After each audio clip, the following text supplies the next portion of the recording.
بسم الله الرحمن الرحيم. الحمد لله رب العالمين، والصلاة والسلام على رسوله الكريم وعلى آله وصحبه الطيبين الطاهرين. مرحبا بكم جميعا طلبة بكالوريا 2024 ومتابعي الأستاذ محبوس أينما كنتم.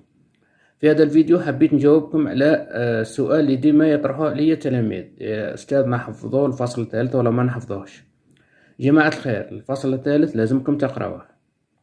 اللي ما يقراش الفصل الثالث راح يغلط أكبر غلطة في حياته، سواء كان في التاريخ ولا في الجغرافيا. اقراو الفصل الثالث. في الجغرافيا اقراو الجزائر، اقتصاد الجزائر، اقراو الهند، اقراو البرازيل. التاريخ اقراو حركة التحرر واقراو القضية الفلسطينية. مهم جدا الفصل الثالث هذا العام.